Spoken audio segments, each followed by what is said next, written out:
তা এখন জগন্নাথ বাবাজি মহারাজের কথা বলছিলাম, ওটাই আমি বলি। ও বললেন পুরীর ঝড়গেদারের কথাই জানি আমি একটু বললাম।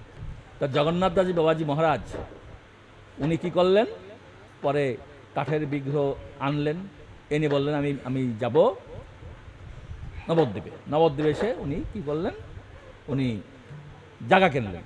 কিন্তু নবদ্বীপে আসার পথে এক ঘটনা ঘটল। অনেক দিন ধরে এই বিহারী কৃষ্ণ কাঁধে করে নিয়ে আসছেন জগন্নাথদাসজি বাবাজি মহারাজকে, কাঁধে করে নিয়ে আসছেন। তা পথিমধ্যে মানে অনেক দিন হয়ে 3-4 দিন হয়ে গেছে। তখন বিহারী বাবাজি বলছেন, বিহারী কৃষ্ণ বলছেন, বাবাজি গুরুদেব আপনার তো খাওয়া লাগে না, আমার তো খাওয়া লাগে। তা আপনি 3 দিন রাত্রে গাছের নিচে শয়ন করি আর সকালে উঠে বলেন যে হাঁটো, আমি তো আপনাকে নিয়ে হাঁটি, আমার তো ক্ষুধা লাগে। তা বাবাজি মহারাজ বলে তার কী করতে হবে, কোথাও একটু বসেন, গ্রামগঞ্জ দেখে বসেন, যে আমি একটু ভিক্ষা করে এনে গৌরনেতকাই ভোগ লাগাই, আপনি খাবেন, আমিও একটু প্রসাদ পাবো। ও তো ক্ষুধা লেগেছে, ঠিক আছে, সামনে বট গাছের নিচে বস। তাকে সামনে বট গাছের নিচে বসেছে। বাবাজি মহারাজ এমন জায়গায় বসলেন, এখানে কোনো লোকালয় নেই, কি করে আমি ভিক্ষা করবো? আরে বিহারি, পথতলে একটা ঘা দে, পথতাল আছে না, পথতলে একটা ঘা দে। তখন বিহারি কি করলেন, পথতলে ঘা দিলেন। আর বাবাজি মহারাজ দুহাত তুলে উচ্চস্বরে হরে কৃষ্ণা হরে কৃষ্ণা কৃষ্ণা কৃষ্ণা হরে হরে, হরে রাম হরে রাম রাম রাম হরে হরে, হরে হরে। তা এই কীর্তন করলেন।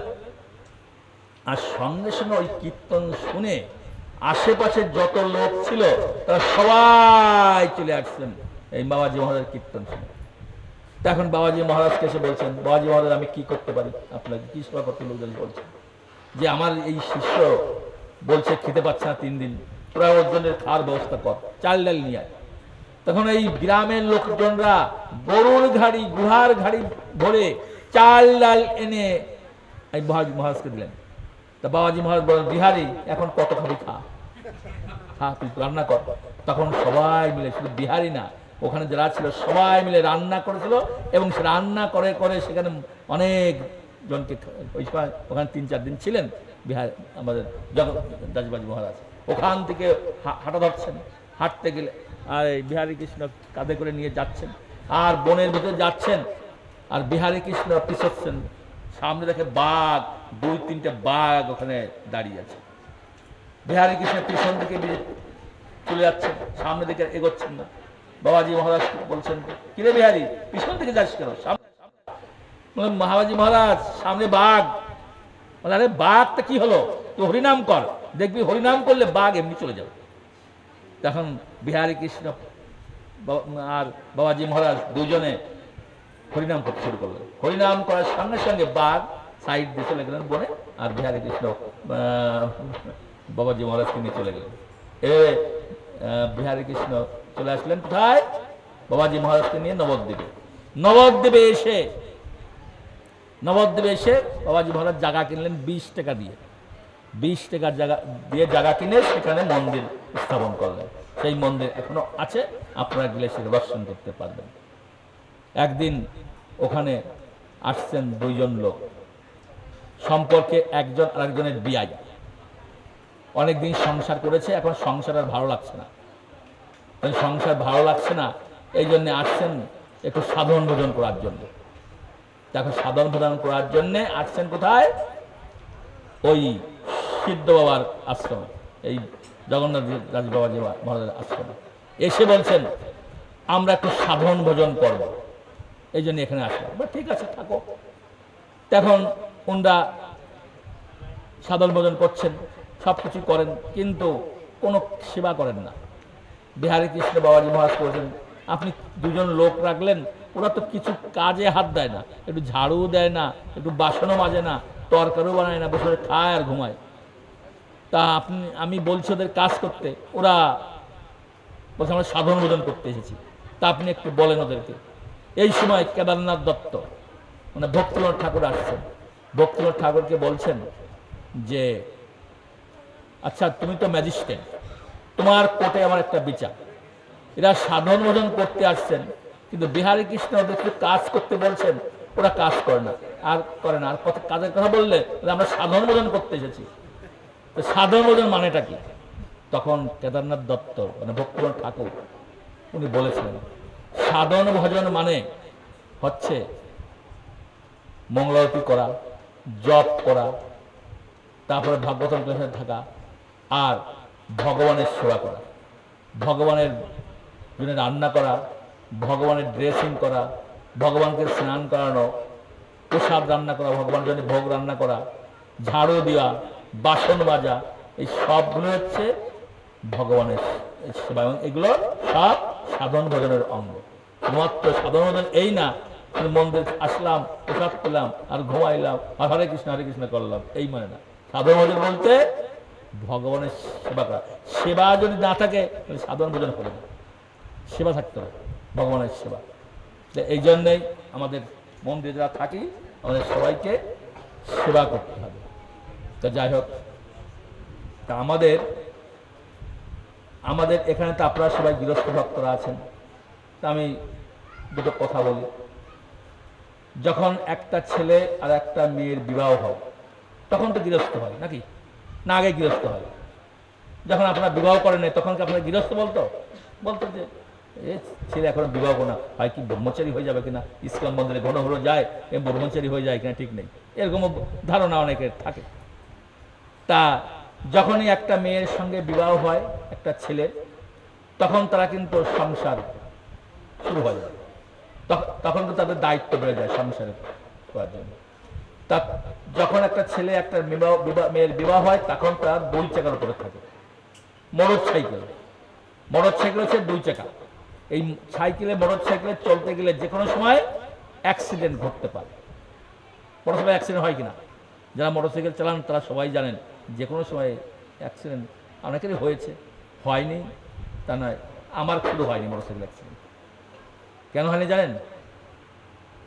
সবারই হয়েছে, কম বেশি হয়েছে। কেউ সাইলেন্সারে পা পুড়েছে, কেউ পড়ে গেছে, কেউ ফুলে গেছে, কম বেশি সবারই হয়, কিন্তু আমার হয়নি। আজ পর্যন্ত আমার অ্যাক্সিডেন্ট হয়নি। কেন হয়নি জানেন? কারণ আমি যেদিন মোটরসাইকেল চালানো শিখেছি, যেদিন কিনেছি ওই দিনই বিক্রি করেছি, এই জন্য হয়। এর সুন্দর কাহিনী আছে। কৃষ্ণগোত্রনগর চলে গেছেন, ওনার জন্য আমার মোটরসাইকেল যেদিনই শিখেছি সেদিন চালানো শিখেছি, সেই দিনই কিনেছি, সেই দিনই বিক্রি করেছি। এই জন্য আমার অ্যাক্সিডেন্ট হয়নি। হরে গেছে। কারণ ওনার 3 জন বন্ধু মারা গেছিল অ্যাক্সিডেন্ট করে। তার আগের দিন আমি তার পরের দিন মোটরসাইকেল কিনেছি, গুরু মহারাজের কাছে নিয়ে গেছি, ওকে যদি মোটরসাইকেল চালানো বন্ধ না করেন আমি স্পন্সর করে দেবো। গুরু মহারাজ আমাকে বললেন মোটরসাইকেল ছেড়ে দাও, চলো, ছেড়ে দিলাম, আর মোটরসাইকেল চালাইনি। যাই হোক, এখন 2 চাকার উপর থাকলে যে কোনো সময় অ্যাক্সিডেন্ট ঘটতে পারে। এই জন্যে ওর সঙ্গে আর একটা চাকা লাগাতে হবে। সেই চাকাটা হচ্ছে ভগবানকে রাখতে হবে। যেখানে কানাই বলাই আছে, ভগবানকে রাখতে হবে। 3 চাকা হলো, 3 চাকার পর থাকাও নিরাপদ নয়, আর একটা চাকা লাগাতে হবে। সেটা হচ্ছে গুরুদেব। আপনার জীবনে আপনার সংসারে গুরুদেবকে আনতে হবে। তাহলে এখন কয় চাকা হলো? 4 চাকা। 4 চাকার উপর যদি দৌড়ান আপনি, মানে কার এখন, এটা অনেকটাই নিরাপদ, তাই তো? নিরাপদ না? কারটা বড় সাইকেল থেকে নিরাপদ, কিন্তু কারও অ্যাক্সিডেন্ট হয়, এটাও কিন্তু অ্যাক্সিডেন্ট হয়। এই জন্য যাতে অ্যাক্সিডেন্ট না হয়, এই জন্যে গুরুদেব কি করেছেন? গুরুদেব আমাদেরকে নির্দেশনা দিয়েছেন। গুরুদেব বলেছেন কমপক্ষে 4টে নিয়ম কঠিনভাবে পালন করতে হবে। ভালো 16 মালা জপ করতে হবে, কারো নিন্দা করা যাবে না, প্রভুপাদের গ্রন্থ পড়তে হবে, আর কি করতে হবে? প্রচার করতে হবে। আমরা এই গুরুদেবের এই নির্দেশ পালন করে 4 চাকার উপর দোয়াই বা সংসার জীবন যাপন করে, তাহলে অন্তিমে আমরা সবাই ভগবত নিতে পারবো। হরে কৃষ্ণ কৃষ্ণ কৃষ্ণ হরে হরে, হরে রাম রাম রাম হরে হরে। আর একটা কথা, আমাদের প্র্যাকটিস করতে হবে। আমরা তো অনেক কিছু প্র্যাকটিস করি, যেমন আমরা দামোদর পালন করি, পুরুষোত্তম ব্রত পালন করি।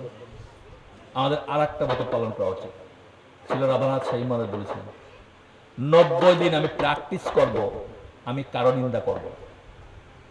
আমি 90 দিন প্র্যাকটিস করব, আমি কারো নিন্দা করব। দেখবেন আপনি নিন্দা করা ভুলে গেছেন, আর কি করবেন? সুনাম করবেন। এক সাধু আর এক সাধু দেখলে সুনাম করবেন, এক ভক্ত আর এক ভক্ত দেখলে সুনাম করবেন। তার দুর্নাম করবেন না, সুনাম করবেন। দেখবেন আপনি ওই দুর্নাম করা ভুলে যাবেন, আর যত দুর্নাম ভুলে যাবেন তত আপনার ভক্তি জীবনের উন্নতি হবে। কিন্তু আমরা কি করি? দুর্নামটা আগে করি। এই দুর্নামটা করা যাবে না। আমরা আমাদের ভাবটা কেমন হবে? আমি একটা হিন্দিতে একটা কথা আছে, 4 মিলে 64 খিলে 20 করে করজোড়, হরিদাস হরিদাস মেলে 7 করোড় নাচে অনক্ষর। এটা আমি ব্যাখ্যা করি, এটা হলো হিন্দির একটা ছন্দ আছে। 4 মিলে 64 খিলে 20 করে করজোড়, হরিদাস হরিদাস মিলে 7 করোড় নাচে অনক্ষর। 4 মানে 2 চোখ আর 2 চোখ, আপনার 2 চোখ আমার 2 চোখ ধরুন, এই 4 চোখ আর 64 খিলে দাঁত, 32টা দাঁত আর 32টা দাঁত, 64টা দাঁত। হিন্দিতে দাঁতকে বলে খিলে, খিল। আর 20 করে করজোড়, হাত জোড়।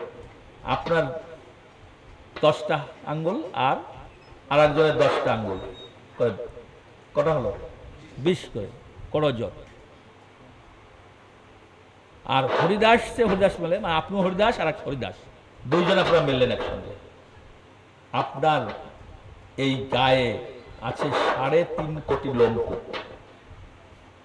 আপনার 3 কোটি, 3.5 কোটি, আর একজনের 3.5 কোটি, কত হলো? 7 কোটি। এরা নাচবে। যখন আমাদের একজনের সঙ্গে আর একজনের দর্শন হবে, আমরা কি বলি? দর্শন করার সঙ্গে বলি হরে কৃষ্ণ প্রভু, দাঁতটা বের করে দিয়ে হাসি, হাসি কিনা? হাতটা জোর করি কিনা? করি কিনা? করি তো, হাসি দেই।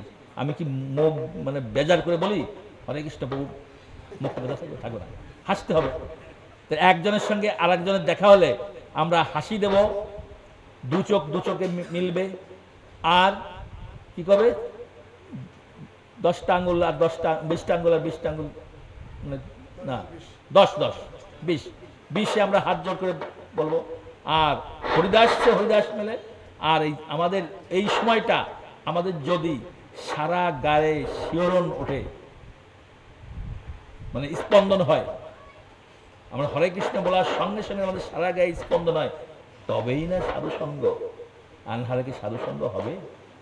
আমাদের মনের মধ্যে যদি কাম, ক্রোধ, লোভ, মোহ, মদ, মৎসর্য যদি একটা পুরাদমে থাকে, তাহলে কি আমাদেরকে এইরকম অনুভব হবে? ওই নিয়ম মাফিক আমরা বলে যাবো হরে কৃষ্ণ বলবো, ভালো আছে না? এরকম যদি এইরকম হয়, 4 মিলে 64 খিলে 10 করে জ্বর, হরিদাস মেলে আর 7 করোড় নাচে অনুক্ষণ। যদি আমাদের হৃদয়টা নাচতে শুরু করে, যদি আমাদের তাহলে সমস্ত লোমকূপ লাগবে। আমার হৃদয় যদি নাচে, লোমকূপ নাচবে, সব কিছু নাচবে। তখনই না সাধু সঙ্গ। আর না হলে সাধু সঙ্গ কিরকম হবে? হরে কৃষ্ণ, এরকম ভাব থাকতে হবে আমাদের, সাধু সঙ্গে আমাদের ভাব থাকতে হবে। আমাদের মধ্যে যদি পুরাদমে কাম, ক্রোধ, লোভ, মোহ, মদ, মৎসর্য থাকে, তাহলে আমাদের কিন্তু এইরকম ভাবটা আসবে না, আসবে না। এই জন্যেই দেখুন, চৈতন্য মহাপ্রভু যখন সবাইকে নিয়ে কীর্তন করতেন, অন্তরঙ্গ পার্শ্বদের নিয়ে যখন উনি কীর্তন করতেন, যেমন আমরা চৈতন্য মহাপ্রভু রথের সময় কীর্তন করতেন, এমনভাবে কীর্তন করতেন যেমন দলের মধ্যে 7টা দলে ভাগ করে কীর্তন করতেন। আর চৈতন্য মহাপ্রভু ওই কীর্তন যারা করতেন, দলে যারা কীর্তন করতেন, তারা সবাই মনে করতো আমাদের দলে চৈতন্য মহাপ্রভু আছেন। 7টা দলে চৈতন্য মহাপ্রভু থাকতেন। আর চৈতন্য মহাপ্রভু এত নিত্য কীর্তন করতেন ভক্তের সঙ্গে, আর চৈতন্য মহাপ্রভু দু চোখ দিয়ে জল জল বেরোতো, মানে জল কিন্তু চোখের মনি দিয়ে বেরোতো, কারণ কামের অশ্রু বেরোয় চোখের পাশ দিয়ে জল, আমরা তো কামের চোখ, আমাদের চোখের জল কিন্তু বেরোয় পাশ দিয়ে, আর মহাপ্রভুর জল বেরোতো চোখের মনি দিয়ে, পিস্কারি মতো, ওইটা হচ্ছে প্রেমের চোখ জল, প্রেমের জল। আমাদের তো কামের জল বেরোয়, তাই জন্য যার মনি দিয়ে বেরোবে সেটা প্রেমের জল বেরোচ্ছে মনে করতে হবে। এটা কি হচ্ছে আমাদের? হচ্ছে না। এটা হবে কেন? আমাদের মধ্যে কাম, ক্রোধ, লোভ, মোহ যদি পুরাদমে থাকে তাহলে এটা হবে না। যদি এটা যদি আমরা দিকে বেড়ে থাকে, তাহলে কাম, ক্রোধ, লোভ, মোহ, মৎস্য যদি না থাকে তাহলে আমাদের এটা, যাই হোক চেষ্টা করতে হবে। দেখুন, আমি একটা উদাহরণ দেই। গতকাল গিয়েছেন শ্রীবাস ঠাকুরের আবির্ভাব তিথি। শ্রীবাস ঠাকুর কিন্তু গৃহস্থ ভক্ত ছিলেন এবং মহাপ্রভুর ছিলেন প্রধান ভক্ত শ্রীবাস ঠাকুর কিন্তু 17 বছর পর্যন্ত উনি কিন্তু ধর্মকর্ম কিছু করেনি। শ্রীবাস ঠাকুর জন্ম থেকে কিন্তু ধার্মিক ছিলেন না। শ্রীবাস ঠাকুর অনেক পণ্ডিত ছিলেন। শ্রীবাস ঠাকুরের বাড়ি ছিল বিয়ানীবাজার, ওখানে উনি জন্মগ্রহণ করেছিলেন। ওনার 5 ভাই ছিল। যাই হোক, তা শ্রীবাস ঠাকুরের সঙ্গে এই জগন্নাথ মিশ্র মানে মহাপ্রভুর বাবার ভালো সম্পর্ক ছিল, অদ্বৈত প্রভুরও ভালো সম্পর্ক ছিল। ওনারা কিন্তু সবাই শ্রীহট্টের লোক, মানে সিলেটের লোক, এটা দূরে দূরে আছে, কিন্তু ওনারা উচ্চ শিক্ষা লাভের জন্য নবদ্বীপে এসেছিলেন। তৎকালীন নবদ্বীপ ছিল মানে ভারতবর্ষের বা সারা ভারতবর্ষের মধ্যে সবচাইতে মানে শিক্ষা দীক্ষায় ওই স্থান উন্নত ছিল। মিথিলার পরে এই নবদ্বীপ শিক্ষা দীক্ষা উন্নত ছিল। তা শিক্ষা, এই জন্য সবাই এই সিলেট ছেড়ে, একই দেশ ছিল তো তখন ভারতবর্ষ, তখন ওনারা চলে গেছিলেন নবদ্বীপে। নবদ্বীপে গঙ্গার ধারে তারা বসতি স্থাপন করেছিলেন। শ্রীবাস ঠাকুর অনেক জ্ঞানী, অনেক বুদ্ধিমান ছিলেন, কিন্তু উনি ভগবানকে মানতেন না। উনি ওনার মনে যেটা আসে সেটা করতেন। একদিন চৈতন্য, এক রাত্রে, দিনে না রাত্রে, চৈতন্য মহাপ্রভু স্বপ্নে দেখালেন, শ্রীবাস, একটা ব্রাহ্মণ বেশে, শ্রীবাস তোমার আয়ু শেষ। এখন যদি আপনাদের সবাইকে বলা হয় আপনাদের সবার আয়ু শেষ, আপনার বাড়ি যাবেন? এখানে থেকে ভগবানের সামনে নাম কীর্তন, গুণকীর্তন করি, তারপরে করতে করতে আমরা ভগবানের ধর্ম যোগ করি। তখন আর মরার কথা শুনলে তার আর অন্য কোনো কথা কানে আসবে না, যে আমি আজকে রাত্রেই মারা যাবো। এটা যদি কন্ট্রোল হয় তাই সে আর খাবেও না, আত্মীয় বন্ধু বান্ধব কেউ নাই, আর সব হরে কৃষ্ণ করবে কিনা। দেখেন, শ্রীবাস ঠাকুর স্বপ্নে শুনতে পেয়েছে, স্বপ্নে তাকে ভগবান জানিয়েছেন যে শ্রীবাস, তোমার আজকের রাত্রি হচ্ছে শেষ রাত, আগামীকাল যে কোনো সময় তোমার মৃত্যু হবে।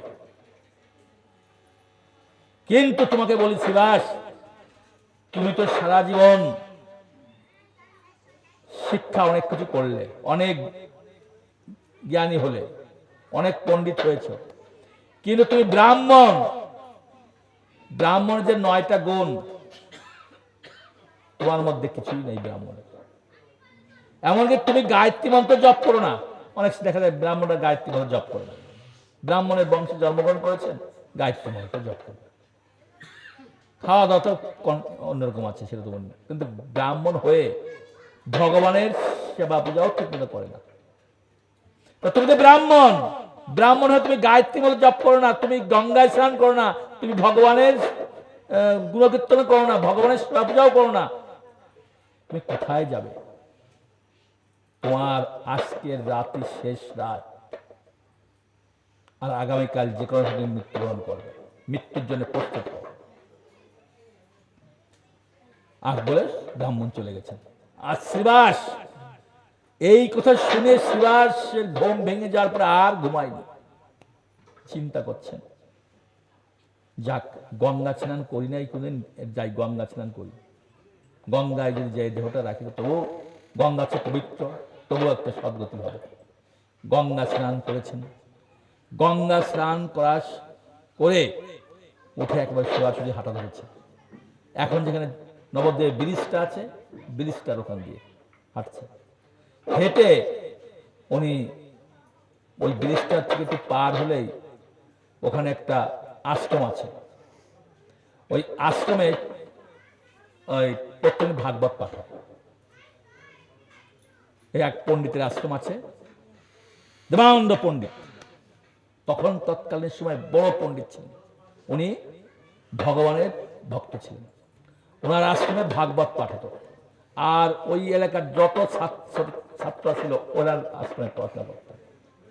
সকালে সুর দিয়ে ভাগবত পাঠ হতো এবং তার ব্যাখ্যা করানো হতো। সমস্ত ছেলেদেরকে উনি শিক্ষা দিতেন। বিরাট নাট মন্দির ছিল সেখানে, হাজার হাজার। যখনই এই শিবাস ঠাকুর ওখান দিয়ে যাচ্ছেন, তখন চিন্তা হচ্ছে যে আমি তো কোনোদিন ভাগবত পাঠ শুনিনি, আমি তো ভগবানের গুণকথা কোনো শুনিনি, কিন্তু আজকের দিনই আমার শেষ দিন, তাহলে আমি যাই এখানে একটু যে ভাগবতের কথা শুনি। তখন ভাগবতের শ্লোক উচ্চারণ হচ্ছিল, আর শ্লোক উচ্চারণ করার পরে সবাইকে দেবানন্দ পণ্ডিত এই তার অর্থ বোঝাচ্ছেন, ভগবানের রূপ গুণ লীলা বর্ণনা করছিলেন। আর সঙ্গে সঙ্গে উনি ভিজা কাপড়ে ওখানে চলে গেছেন। আর যে সবাই বলছে ছাত্র, ছাড় সরো এখান থেকে, সরো এখান থেকে, সরো এখান থেকে, সরো। তখন শিবাস ঠাকুর বলছেন, তোমরা আমাকে এখান থেকে তাড়িও না, আমার আজকের দিনই শেষ দিন, এখানে ভাগবতম পাঠ হচ্ছে, আমি একটু শ্রবণ করব। তখন বলে ঠিক আছে, ওই দূরে বসো, আমাকে ডিস্টার্ব করো না। দূরে বসছেন, আর দূরে বসছেন শিবাস ঠাকুর। আর হঠাৎ করে শিবাস ঠাকুরের ওই বারান্দা তো উঁচু ছিল, বারান্দা থেকে ঠাস করে নিচে পড়ে গেছে, পড়ে অজ্ঞান হয়ে গেছে। অজ্ঞান হয়ে গেলে শিবাস ঠাকুরকে সবাই এসে মাথায় জল ঢালা, পায়ের হাতে তেলে মাখানো, মাখিয়ে শিবাস ঠাকুরকে জ্ঞান, যেভাবে জ্ঞান ফিরেছে। তখন শিবাস ঠাকুর বলছেন, আমি আপনাদের ভাগবতম পাঠে বিঘ্ন ঘটালাম, কিন্তু আজকে আমি আপনাদের মাঝে বসে আপনার কাছ থেকে এই ভাগবতম শ্রবণ করে আমি আমার মৃত্যু থেকে রেহাই পেলাম। কারণ আমাকে তখন উনি বলছিলেন যে আমি যখন মাটিতে পড়ে গিয়েছিলাম ভয়ে, যমদূত এসেছিল আমাকে নেওয়ার জন্যে, কিন্তু যমদূত এসে আমাকে নিতে পারেনি, আমাকে ধাক্কা মেরেছিল। যমদূতের বড় বড় দাঁত দেখে আমি ভয় পেয়েছিলাম এবং আমাকে বলেছিল, তোর ভাগ্য ভালো, তুই আজকে ভাগবতম পাঠে বসে আছিস, না হলে তোর আজকের দিনই হচ্ছে শেষ দিন। কিন্তু যদি ভাগবতম পড়ছিস, যদি সারা জীবন ধরে ভাগবতম পড়িস এবং ভগবানের নাম গুণকীর্তন করিস, তাহলে তোর আয়ু বৃদ্ধি পাবে, আর না হলে আবারও আসবো, তখন আর তোকে ছেড়ে যাবো না, তোকে নিয়ে যাবো। এই জন্য বলা হয়, যারা ভগবানের নাম গুণকীর্তন করে তাদের নিতে মৃত্যুর সময় তাদের নিতে যমদূত আসে না, বিষ্ণুদূত আসে।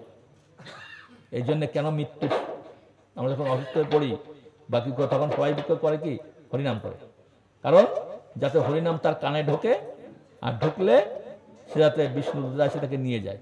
কিন্তু যদি সারা জীবন আমি হরিনাম করলাম না, আর মৃত্যুর সময় হরিনাম কানেও ঢোকে না, সারা জীবন যদি করি, তাহলে আমরা শেষ জীবনেও হরে কৃষ্ণ কৃষ্ণ কৃষ্ণ হরে হরে, হরে রাম রাম রাম হরে হরে, হরিনাম মুখে আসবে। আর অন্তিমে শেষ জীবনে যদি হরিনাম মুখে আসে, তাহলে আমরা হরিনাম করতে করতে আমরা ভগবত চলে যেতে পারবো। হরে কৃষ্ণ। কৃষ্ণ কীর্তন, আমাদের কৃষ্ণ কীর্তন প্রভু উনি লাস্টে যখন উনি অনুষ্ঠান করছিলেন, তখন লাস্টে মৃত্যুর আগে 15 মিনিট আগে যে গানটা গেয়েছিলেন, আমি হরি বলবো মদন মোহন, এই কীর্তন গাইতে গাইতে উনি, এর মানে আমরা বুঝতে পারি উনি সারা জীবন হরিনাম করেছেন এবং লাস্টে কীর্তন করতে করতে উনি ভগবান হয়ে চলে গেলেন। এই জন্য আমাদেরও কিন্তু এই হরিনাম করতে হবে। এই হরিনাম, শিবাস ঠাকুর কিন্তু আগে ভক্ত ছিলেন না, পরে শিবাস ঠাকুর, তারপরে শিবাস ঠাকুর এত বড় ভক্ত হলেন, আর কাউকে কিছু বলছেন না। নিমাই পণ্ডিত শিবাস ঠাকুরকে দেখা হলে ডাকতেন, শ্রীবাস ঠাকুর তো বয়স অনেক বড় ছিল, বাবার বয়সে। শ্রীবাস ঠাকুর বলো, তুমি সারাদিন বলে হরে কৃষ্ণ করো, আচ্ছা এটা তুমি কি পেয়েছো? ভগবানকে দেখতে পেয়েছো? তুমি কি বলতে পারো ভগবানকে? তখন শ্রীবাস ঠাকুর, দেখো বাবা, আমি ওসব বুঝি না, আমি একবার যমদূতকে দর্শন করেছি, আর আমি দর্শন না করতে চাই না। আমি হরে কৃষ্ণ করলে কি হয় আমি ওসব বুঝি না। আমি হরে কৃষ্ণ করে আমি ভাগবত শ্রবণ করে আমি মৃত্যুর হাত থেকে রেহাই পেয়েছি, এজন্য আমি এটা করেই যাবো। তুমি আমাকে ডিস্টার্ব করো না। আমি বলতে পারো না কৃষ্ণ কি আমি বলতে পারো না। আমি জানি হরিনাম করলে মঙ্গল হয়, এই জন্য আমি হরিনাম করি, তুমি আমাকে ডিস্টার্ব করো না। তুমি পারলে তুমি করো, এরকম মহাপ্রভুকে বলতেন। আমি কারো দুর্নাম করতে চাই না, তুমি আমাকে ক্ষমা করো। মহাপুরুষ দেখলে শ্রীবাস ঠাকুর অন্যদিকে চলে যেতেন, এরকম ছিল। মহাপুরুষ দেখে অনেকে চলে যেতেন, কারণ মহাপুরুষ টেনে জিজ্ঞাসা করতেন যে অনেকেই, আর সবার সঙ্গে সবাইকে উনি হারাতে চেষ্টা করতেন। এই জন্যে তোমার ভাবতেন যে এই নিমাইয়ের সঙ্গে দেখা হলে অনেক সময় নষ্ট হবে, এই জন্য না দেখা হয় ভালো, এই জন্য অনেকে দূরে কিন্তু যারা একবার, যেমন মুকুন্দ দত্ত একদিন মুকুন্দ দত্ত ধরেছে, আর মুকুন্দ দত্ত ভাবছে নিমাই তো এই শিশু শাস্ত্রে সম্বন্ধে ভালো জানেন, ব্যাকরণ ভালো জানেন না, ন্যায় শাস্ত্র ভালো জানেন না, আমি ন্যায় শাস্ত্র ধরবো, এই জন্যে দেখবো কি করে। তা একদিন মহাপ্রভুকে বলেছেন নিমাই ঠিক আছে, আমি তোমাকে আছে ন্যায় শাস্ত্রে বলে তোমাকে আমি আলোচনা করেছেন। করার পরে এখন এই মুকুন্দ দত্ত চিন্তা করছেন, হারি এই নিমাই আমার থেকে বেশি জানে, আমি যেটা বলছি তার থেকে, আমি যেটা প্রশ্নের উত্তর চাচ্ছি তার থেকে ভালোভাবে উত্তর দিচ্ছেন, নিশ্চয়ই এ মানুষ না, এ মানুষ এরকম উত্তর দিতে পারে না। তারপরে যখনই দেখছেন যে বাসুদেব দত্ত মানে মুকুন্দ দত্ত হেনস্থা হয়ে গেছে, আর উত্তর দিতে পারছে না, তখন নিমাই পণ্ডিত বলছেন, আজকে বাড়িতে যাও, মানে বাড়িতে যাই ঘুমাও, আর ভালো করে পুঁথি পড়ে এসে আগামীকাল তোমার সঙ্গে আমি আবার শাস্ত্র নিয়ে আলোচনা করব। আর তখন এই মুকুন্দ দত্ত বলছেন, না, এ সাধারণ মানুষ না, সাধারণ মানুষে এরকম উত্তর দিতে পারে না, এই নিশ্চয়ই ভগবান। তার যদি ভগবান হয় তাহলে এর পাশ আমি এক মুহূর্তের জন্য ছাড়ব না।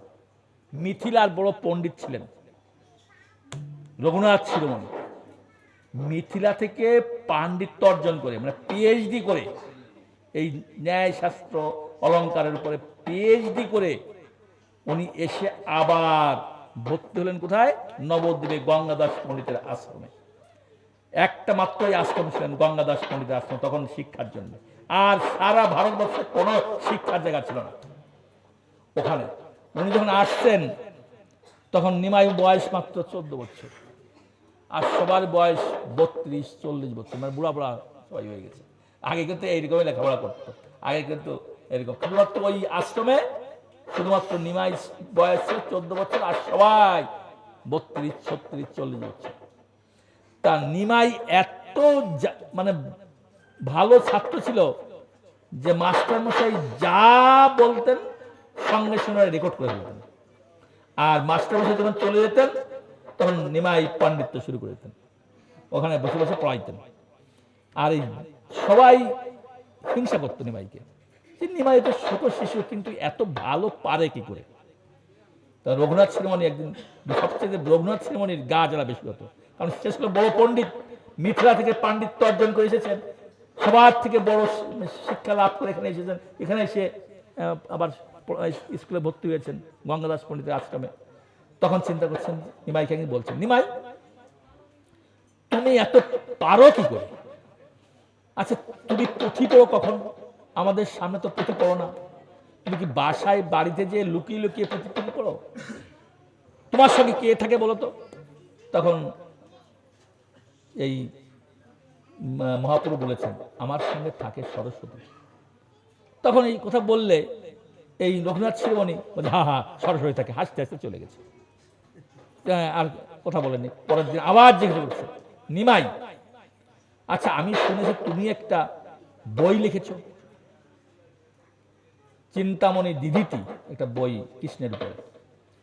নিমাই বলছেন, হ্যাঁ লিখেছি, ওই আর কি লিখেছি, মনে যা আসে তাই লিখেছি। তুমি ওই বইয়ের মধ্যে কি লিখেছো আমাকে একটু বলতে পারবে? হ্যাঁ ঠিক আছে, আগামীকাল বলবো।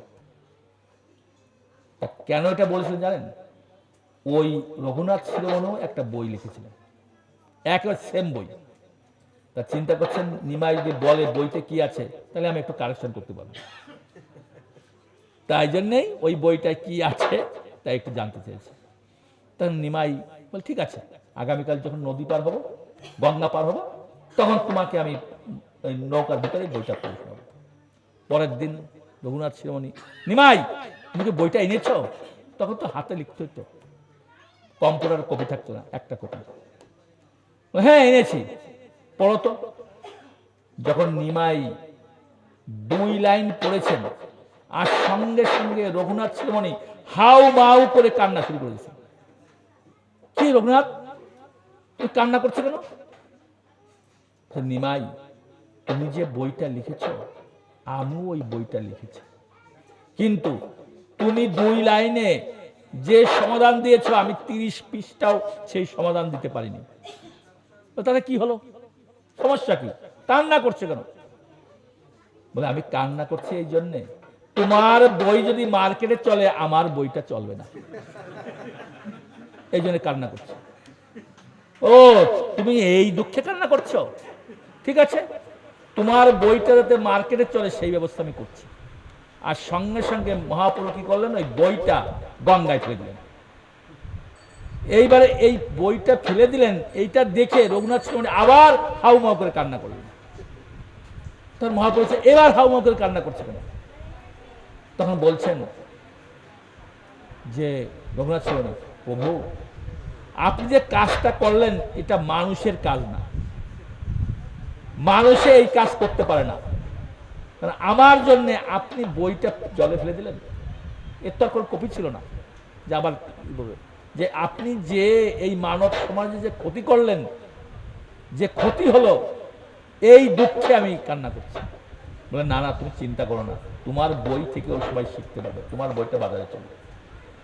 তখন রঘুনাথ শিরোমণি একবার নিমাইয়ের পা ধরে কান্না করছিলেন যে আমি তোমাকে কত অপমান করেছি, কত হিংসা করেছি, আমি নিজেকে প্রতিষ্ঠিত হওয়ার জন্য, নিজের সুনাম বাড়ানোর জন্য তোমার পিছনে এত লেগেছিলাম, তোমাকে আমি অবজ্ঞা করেছি, তোমাকে আমি সম্মান করিনি, এই জন্য আমি তোমার চরণে অপরাধ করছি নিমাই। আমি আজ থেকে আমি তোমার চরণ ধরে প্রতিজ্ঞা করেছি, আমি তোমার সঙ্গে সবসময় থাকবো এবং তোমার সেবা করে আমি বাকি জীবনটা কাটিয়ে দেব। কারণ তুমি হচ্ছে সাধারণ মানুষ নয়, সাধারণ মানুষে এত ত্যাগ করতে পারে না, তুমি স্বয়ং ভগবান। দেখুন সেই রঘুনাথ শিরোমণি কত মানে কেমন দন্যতা দেখিয়েছিলেন। তা আমরা কখনো, যেমন আমাদের অনেক সময় আমাদের অনেক বড় পজিশনে আমরা থাকি, অনেক সময় দেখা যায় যে অনেক সময় বলি আমি যেটা বলবো সেটাই ঠিক, এইটা আমাদের করা উচিত নয়। আমরা এখানে সবাই মিলেমিশে থাকবো, সবাই মিলেমিশে থেকে সিদ্ধান্ত নিয়ে আমরা যদি সেবা করি তাহলে আমাদের কল্যাণ হবে। আমাদের দুটো জিনিস, এই যে ছিল রাধানাথ সাই মহারাজ বলেছিলেন, দুটো জিনিস ত্যাগ করতে হবে, দুটো জিনিস গ্রহণ করতে হবে যদি আমাদের ভগবত ভক্তিতে আমরা উন্নত হতে চাই। সেটা হলো, আমি কাউকে উপকার করেছি এইটা ভুলে যেতে হবে, আমি কাউকে উপকার করেছি এটা ভুলে যেতে হবে। যেমন আমরা অনেককে টাকা দিয়ে, অনেককে বুদ্ধি দিয়ে, অনেককে অনেক কিছুভাবে আমরা সাহায্য করে থাকি, উপকার করে থাকি। সে যখন আমার সামনে আসে তখন ওইটা কিন্তু উঠে যায় যে আমি এটা উপকার করেছি। সে যদি একটু আমাদের কাছে এসে হাত জোড় করে, মাথা নত করে যদি আমাকে সম্মান করে তাহলে ভালো লাগে। আর যদি কথা না বলে তাহলে বলে, আরে নেমো খারাপ, আমি এত কিছু করলাম, আমাকে একটু সম্মান করে না, হয় কিনা? কিন্তু এরকম ভাবা যাবে না।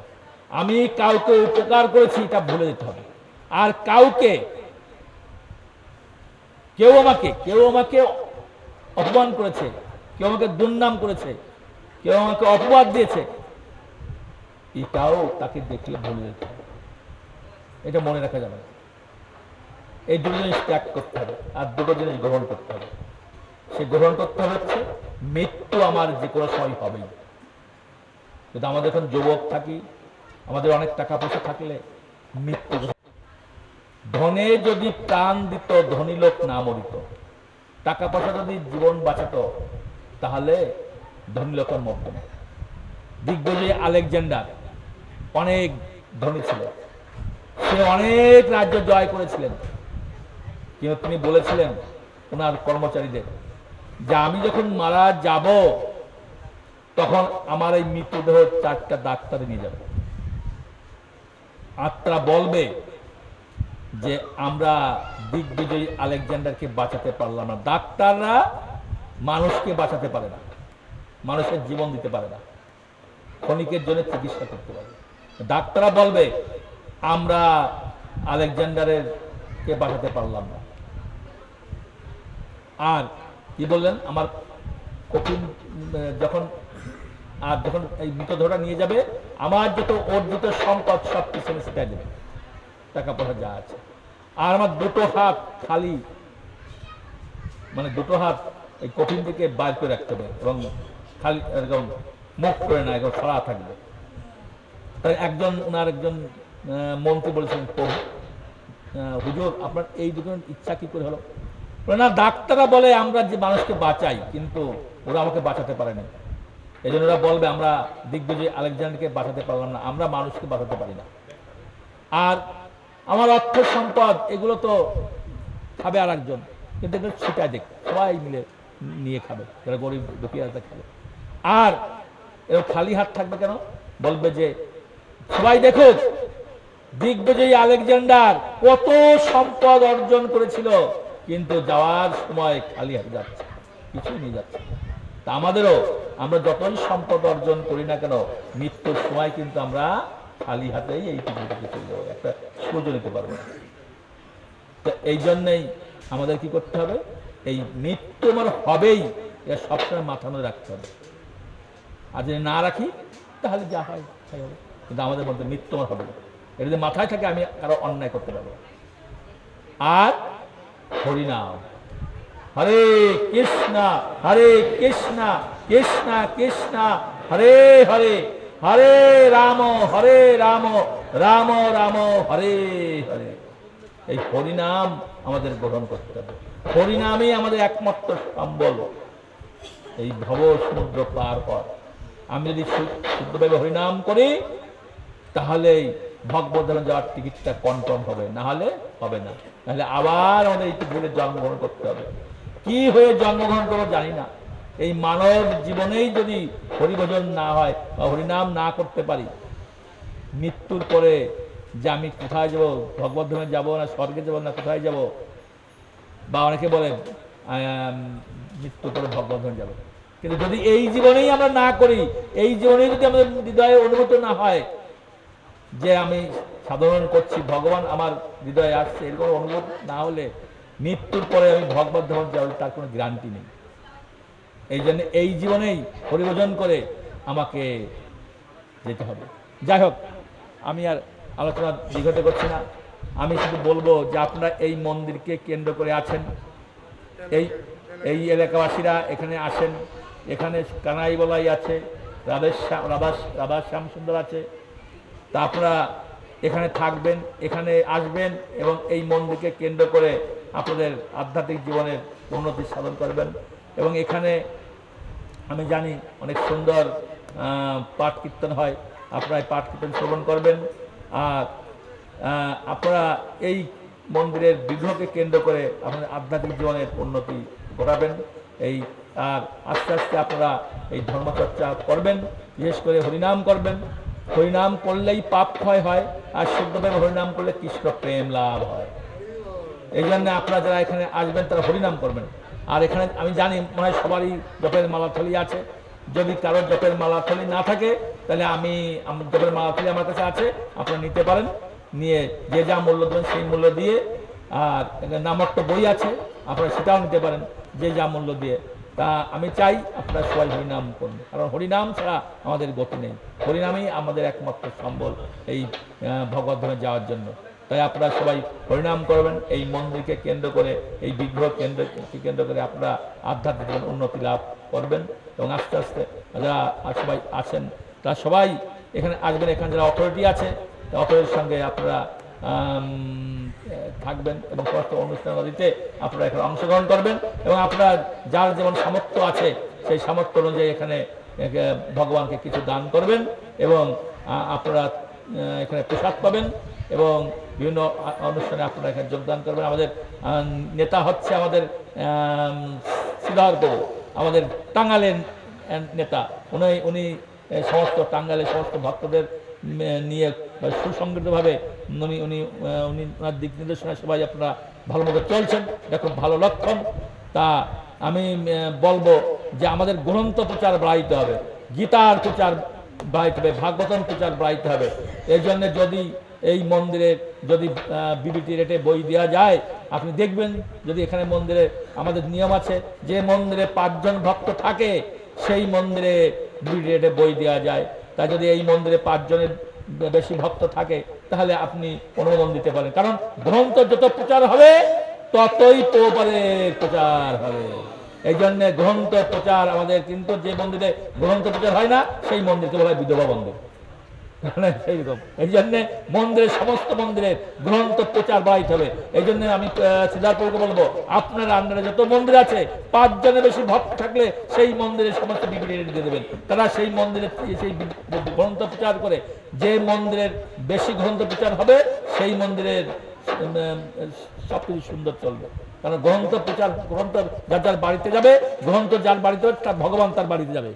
এই জন্য আপনি দেখবেন বন্ধুদের আবার বেশি বৃদ্ধি পায়, সেই দিকে খেয়াল রাখবেন। আমরা অনুরোধ করবো আমার আলোচনা দেখাতে দেবো না। আপনারা সবাই ভালো থাকবেন, সুস্থ থাকবেন, ভগবানের সেবায় থাকবেন। আর আপনারা এই শ্যাম সন্তানের কৃপা আপনারা লাভ করুন, এই প্রার্থনা করে মঙ্গল কামনা করে আমি আলোচনা এখানে শেষ করছি। ধন্যবাদ।